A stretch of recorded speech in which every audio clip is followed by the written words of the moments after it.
So my topic today is 3 years sober and thriving. And I'm going to be sharing with you three unexpected benefits that I discovered on my journey. And I'm also going to link it to the 3 W's of thriving, which I learned from Arianna Huffington in her book Thrive. And but before I go there, I just was so excited when I looked at the dictionary meaning of thrive. And what the dictionary gave me was a verb that thriving means for a small child, a plant, or an animal to grow vigorously and thrive. And I thought to myself, yes, these last 3 years have really been about growing vigorously and embracing a personal journey of growth. And beyond anything, that's what I did 3 years ago when I had a really, really low and my life and my head was in the toilet. I decided that I really, really wanted to change my life and that this was not what my life was supposed to be, feeling so, so bad. So as I get more into the topic of the 3 W's, World Without Wine, and thriving, which consists of creating a life of well-being, wisdom, and wonder, and then ultimately giving back. That is the journey. But in the beginning, when we start off, we kind of have the expected benefits. The expected benefits of more physical well-being. We feel better. We start to feel better after a couple of days and weeks of not drinking. We don't have these crippling hangovers anymore, these headaches. I remember how I used to drive to work in the mornings and even on the coldest morning have my window wound right down, sticking my head out the window, trying to numb this headache with the ice cold wind. So if you saw somebody driving with their head out the window in Johannesburg on the way to Rosebank, that was probably me. But let's focus more on the actual benefits that I expected to get and that I did get. So it was the physical well-being. And then it was the emotional well-being of not feeling so much regret anymore the next morning, not having this negative self-talk, not wondering what I did. So emotionally, I was feeling better. And if you've started taking a break, you will experience these benefits as well. But then I had a sneaky suspicion that I hadn't really let go of the upside of alcohol. And I think this is the reason why so many of us will start feeling better physically and emotionally, start reaping those benefits, and then start drinking again. And because somehow deep down we still believe that we are losing something. We are losing the confidence we used to feel going to a party when we had some drink. We lose the fun, the letting loose, uh, the sort of way to de-stress, all of those kind of upsides that we still sneakily believe that alcohol was giving us. And I think that is why so many of us go back to drinking. And what I wish somebody had told me many, many moons ago was that there was a life beyond solving my feelings and my problems with alcohol. That there was another way for me to generate these emotions that I was craving, the confidence, the clarity, the peace. I could get that without alcohol. So I came across two books 3 years ago that really changed my life. The first one was by Shonda Rhimes called My Year of Saying Yes. And this book touched me deeply. In fact, what she says is, and Shonda Rhimes is a TV producer. She's a writer of series like Grey's Anatomy, very successful. And it was a beautiful book to get me into the mode of saying yes. Yes to whatever felt uncomfortable. Yes to changing my life. Yes to creating a life of well-being and just putting myself out there. And that is how come I used the unexpected time that I suddenly had available to me, the unexpected time that came from not having to drink my nights away and trying to feel better the next day, or planning my life around meeting friends and drinking. I realized I had a lot of time, and this time I decided to use it a bit more wisely, and I signed up for a coaching course. This was one of my best decisions. And throughout that coaching course, I kept reminding myself, I'm just going to say yes. I'm just going to say yes. And when Janet gave me the opportunity to start coaching for World Without Wine, I said yes. And I remember a year after I'd given up drinking, there was a World Without Wine workshop on the 18th of August, my 1 year sober. It was my 1 year sober in 2018. And I had the opportunity to talk at that workshop. I was so nervous, as I am kind of right now, still feeling the nerves, but it was an opportunity, and I said yes. And it gave me confidence that I could put myself out there.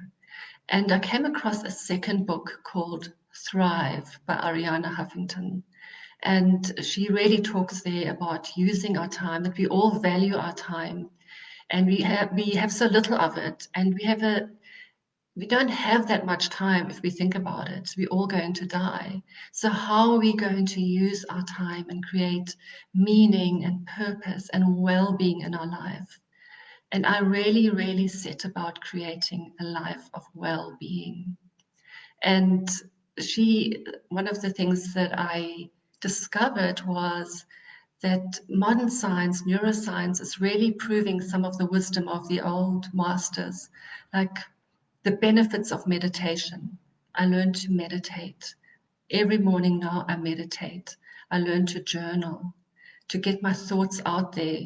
Um, Journaling is like, I think it was the author of The Artist's Way, Julia Cameron, that said journaling is, when you journal, it's like spiritual windscreen wipers. You really start getting clarity in your thought patterns and what's really going on for you.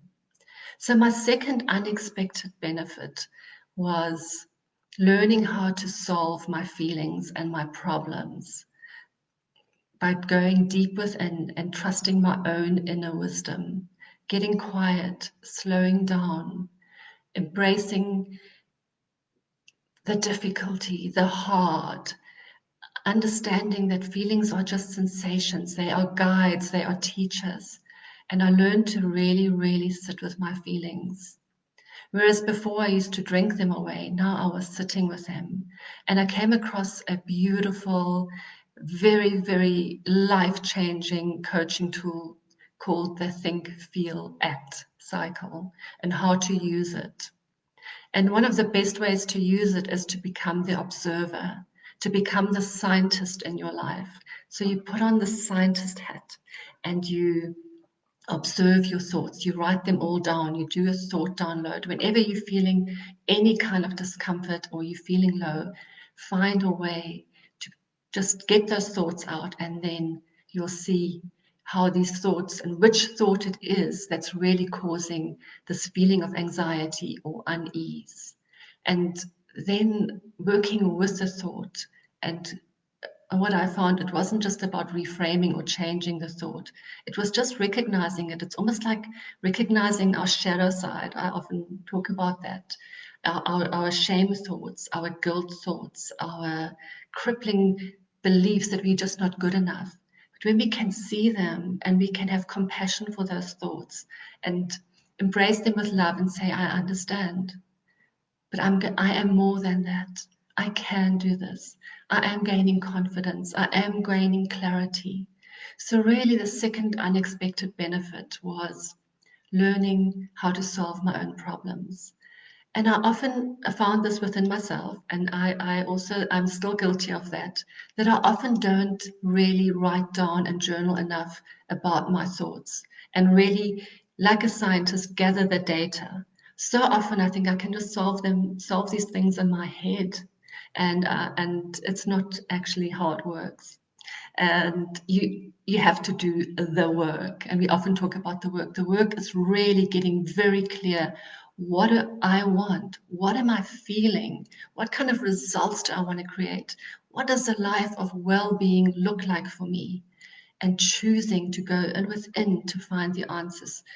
Find the data that's going on, go through the data with a coach. Since 3 years ago, I've had a coach, and I often am so astounded by, I think I've got it. I think I can coach myself, but my thoughts still go all over the show. I still sometimes find myself stumbling. And then just to have that time with my coach where we just reevaluate, okay, what is it that I'm going for? And what is it really that's holding me back right now is invaluable. So the third unexpected benefit that I got was confidence and clarity, and I knowing that I could take risks, knowing that I could fail, knowing that I could go into action. And my beautiful husband Johan was actually saying to me yesterday on a call. He's in Mauritius, and I miss him terribly. But he's been my person and my human, and he told me that one of the biggest changes he's seen in me is that I take action now. He used to really wonder about this person that was me, that was whenever I was in a social situation or I was out of my comfort, how I would really withdraw and shrink rather than go into action. So now I'm much more confident. I believe in myself much more, and I know it's okay to fail. And I know it's okay to be a beginner. And I know it's okay that I'm going to feel stressed before my Facebook Live. But I just embrace all the emotions. And from the confidence, the next really unexpected benefit that I'm getting and learning how to thrive is to create a life of wonder, real, true wonder, worship, spirituality, connecting to love, to God, to the universe, making my life more than just about myself. And we all worship something. And I want you to really think about, what am I worshiping? Am I worshiping alcohol as my spiritual guide to make me feel better? Is alcohol really my solution? Am I worshiping power? Am I worshiping success and money? Am I worshiping beauty? Because when you worship those things, you're never going to feel good enough. But when you start worshiping the beauty of all things, God, nature, love, each other, the humanness in all of us, when we start seeing a bit of us in everything, we create wonder and we embrace the moments. I remember how often I would be running and chasing. And when Johan would say, let's just come and have a cup of tea, I wouldn't take the moment. But I'm learning more and more to take these precious moments that we have. So, in closing, 3 unexpected benefits of really having time, having more time, using my time better, getting the tools to problem solve my feelings, getting more confident. But beyond that, thriving through creating a life of well-being, wisdom, and wonder. And this is what I really, really want for you. If you are here today and you're really, really struggling and you really just don't know if this journey is worth it, I want to really invite you to engage into designing a life of well-being. And if you're not sure where to start or how to go about it, please feel free to direct message me or send me an email, and let's have a session together and explore what that would look like for you. You're worth it. We are all worth it. Life is beautiful. Life is for living. Life is for thriving. So thank you. Thank you for being with me here today.